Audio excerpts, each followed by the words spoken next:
மும்பை வாசிகள் எப்பொழுதும் தெருவோர உணவை விரும்புவார்கள்.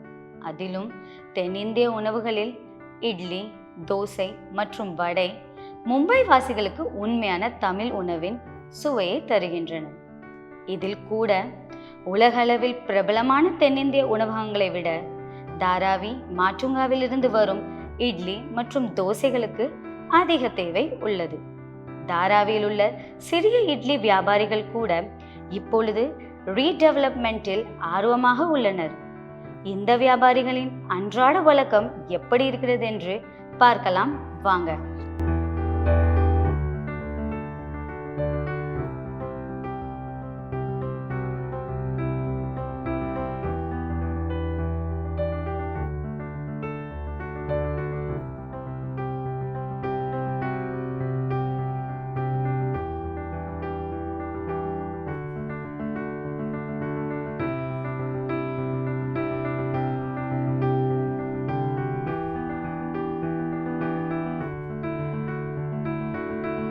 என் பேர் ஸ்டெல்லா நடார். இந்த வியாபாரம் பார்த்து இப்போ 25 வருஷம் ஆகுது. கஷ்டத்தில் இந்த வியாபாரத்தை ஆரம்பித்தேன். இப்போ எங்களுக்கு கஷ்டம்லாம் இல்லை, வியாபாரம் நல்லா ஓடுது. அப்புறம் நாங்கள் காலையில் 6 மணிக்கு வருவேன், 8 மணிக்கு ஸ்டார்ட் பண்ணுவேன், பிறகு ரெடி பண்ணுவேன், பிறகு 1 மணி வரைக்கும் வியாபாரம் ஓடும். அவ்வளோ வேலையும் நான் பார்ப்பேன். எங்கள் அக்கா பிள்ளைகள் தான் இங்கே எல்லோரும் வேலை பார்க்காங்க. எல்லோரும் நாங்கள் மருமவா மவன் எல்லோரும் நாங்கள் வேலை பார்ப்போம்.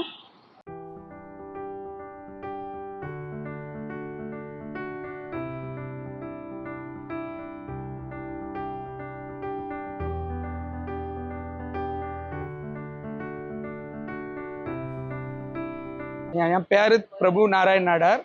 நாங்கள் இங்கே 25 வருஷமாக வியாபாரம் பண்ணுறோம். எங்கள் அப்பா கிடையாது, எங்கள் அம்மா, நாங்கள் எல்லோரும் தான் வியாபாரம் நடத்துகிறோம். இந்த இடத்துல நாங்கள் இவ்வளோ வருஷம் நடத்துதுன்னா எங்களுக்கு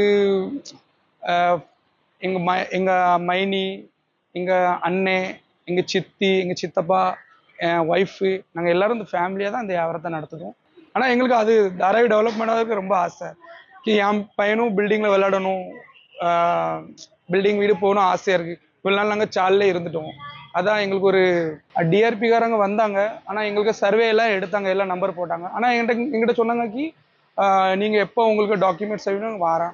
ஆனால் நல்லா ரெஸ்பான்ஸ் கொடுத்தாங்க. என்ன யாரும் ஜபர்தஸ்த் பண்ணலைக்கு நீங்கள் பண்ணி தான் ஆகணும், நீங்கள் உங்களுக்கு டாக்குமெண்ட் கொடுங்க, எப்போ நீங்கள் ரெடியாக சொல்லுங்கள், நாங்கள் வரோம். எங்களுக்கு நம்பர் கொடுத்தாங்க, நல்லா ரெஸ்பான்ஸ் கொடுத்தாங்க. சொன்னாங்க டெவலப் ஆனால் உங்களுக்கு ரொம்ப நல்லது, உங்களுக்கு நல்லா வீடு கிடைக்கும், நல்ல இடம் கிடைக்கும்.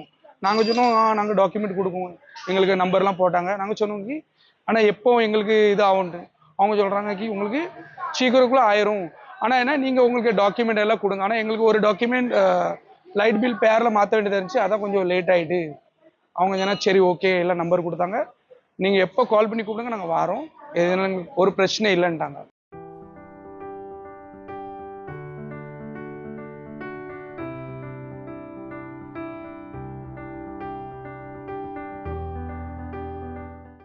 என் பேர் மாலதி. நாங்கள் 25 வருஷம் அந்த வியாபாரம் பார்த்தோம். எங்கள் அத்தை, நான், என் குழந்தை, என் ஹஸ்பண்ட் எல்லாம் சேர்ந்து தான் நாங்கள் பார்த்துட்ருக்கோம். இந்த வியாபாரத்தை வச்சு தான் எங்கள் ஃபேமிலியே ரன் ஆகுது.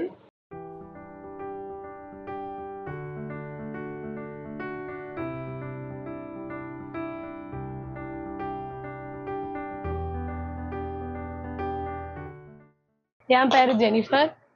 நான் தாராவில தான் இருக்கேன். டிகிரி பேக்ஸி முடிச்சிருக்கேன். எனக்கு இந்த பிஸ்னஸ் பாட்டிக்க பிஸ்னஸ். பாட்டிக்க பிஸ்னஸில் எனக்கு சின்ன வயசுலேருந்து என்ன இதில் பொரி உருட்டை வச்சாங்க. அப்போது இதை பார்த்துட்டு இந்த வேலையும் முடிச்சுட்டுமே என்னோட படிப்பையும் நான் முடிச்சிட்டேன். IIM A graduated. அண்ட் இந்த பூரி உருட்டுறதுல எனக்கு ஹெல்ப்பாக இருந்தாங்க, பாட்டியும் ஹெல்ப் பண்ணாங்க. அண்டு இது மூலியமாக தான் எனக்கு எவ்வளோ ஹெல்ப் ஆகிருக்கு. அண்ட் 2 பேங்க்கில் இன்டர்வியூவும் கொடுத்துருக்கேன். Waiting for job. இன்றும் கூட இந்த இட்லி வியாபாரிகள் நிதி தலைநகரமான மும்பையில் சமமான வணிக வாய்ப்புகள் இல்லை. தாராவி ஆசியாவின் மிகப்பெரிய குடிசை பகுதியாக அறிவிக்கப்பட்டதால் தான் இன்று அவர்கள் நற்பெயர் பெற்ற தொழிலதிபர்களாக அங்கீகரிக்கப்பட்டதற்கு முக்கிய காரணம். இந்த ரீடெவலப்மெண்ட் தான் புதிய வாய்ப்புகளுக்கான நம்பிக்கையை நமக்கு அளிக்கிறது என்று இங்குள்ள தமிழ் இட்லி வியாபாரிகள் கூறுகின்றனர். இந்த விவரங்களை பற்றி நீங்க என்ன நினைக்கிறீங்கன்னு எங்களுக்கு சொல்லுங்க. அதை பற்றி உங்க கமெண்ட் பாக்ஸ்ல எழுதுங்க. இதை மேலும் மேலும் உங்க ஃப்ரெண்ட்ஸ், ஃபேமிலி, ரிலேட்டிவ்ஸ்க்கு ஷேர் பண்ணுங்க. தேங்க்யூ.